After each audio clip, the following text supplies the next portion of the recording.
welcome to the first Women Crush Winesday, a monthly series where I drink wine and talk about women I like. This month is July, and I'm sure there are much more relevant women to this month, but I've been wanting to talk about this woman on Women Crush Winesday basically since I thought of this segment. So today I'm going to talk about Queen Anne Boleyn. Most of what we know about Anne Boleyn is shrouded in mystery and pretty much lost to time because she lived during the 16th century, and records weren't kept extremely well, especially about women. She could have been born between 1509 and 1500, which would have made her about 9 to 18 years younger than her future husband.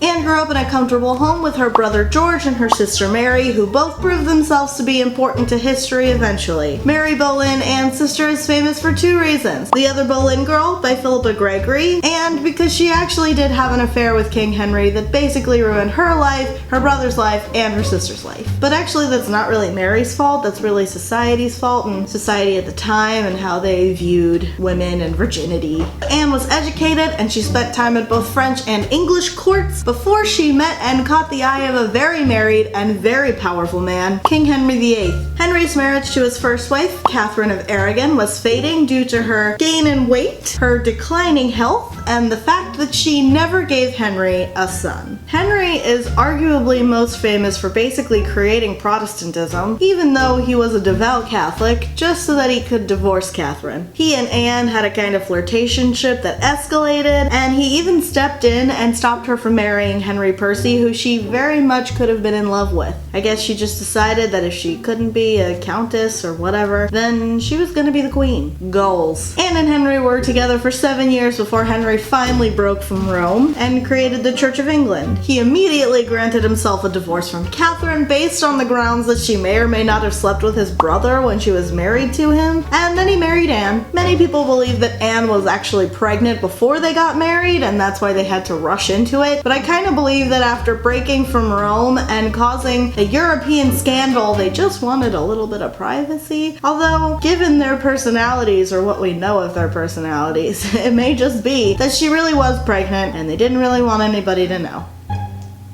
Either way, Anne was either pregnant just before they got married or immediately after they got married, and I do mean immediately because they were married in January of 1533 and Elizabeth was born in that September.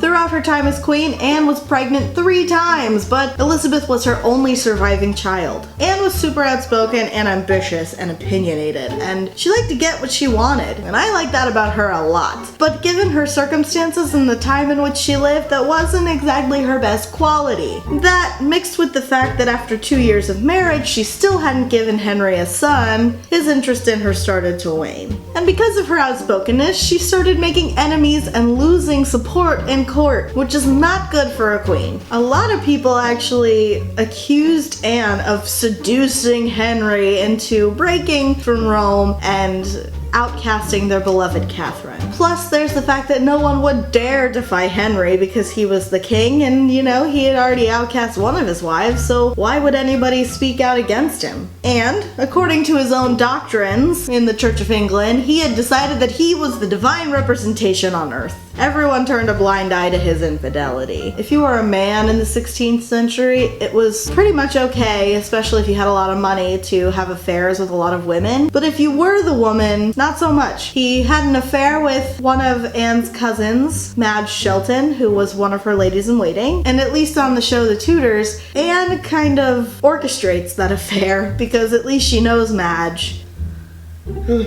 Bae, why you do it? Henry also fell in love with Jane Seymour behind Anne's back. Wasn't good news for Anne because she knew she was losing Henry's interest, and it wasn't good news for Anne because it meant that he basically had already picked out the person he was gonna replace her with. So just as he had done with Catherine, Henry wanted Anne out. He used his affair with her sister Mary to basically say that he was committing incest. Well, Anne had seduced him and bewitched him, so you know it was all her fault.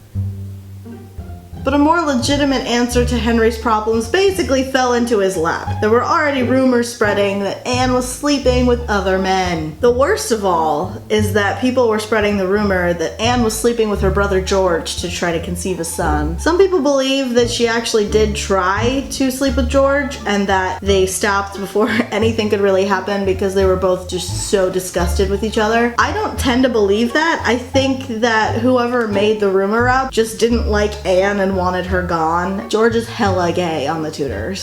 Speaking of, his sort of love interest, Mark Smeaton, is another one of the men that historically Anne was rumored to have slept with, but on the Tudors he's 100% G-A-Y gay. There's no confusing that, and yet he still confessed and lost his head. Then there was Sir Henry Norris, Sir Francis Weston, and William Brereton, and none of them were that important historically. They were just basically killed because Anne apparently slept with them.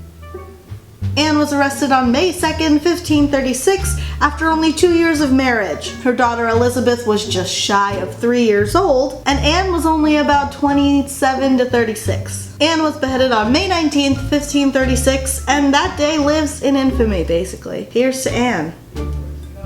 I love Anne because I think she was kind of a badass for her day, and she was just extraordinary. She spoke out about what she believed in, and she's basically Marjorie, except she didn't get blown up. It doesn't hurt that Natalie Dormer played both. And as you all know, Anne's daughter Elizabeth went on to be one of the longest reigning monarchs in English history, Elizabeth I. Thank you so much for watching this video. In the comments, please let me know what you think about Anne Boleyn. Also, check out the cards in this video to vote for who you'd like me to talk about next month on Women Crush Winesday. And if you're not already subscribed to The Princess and the Scrivener, please do so down below, as we love having you. One of us. We'll see you next week.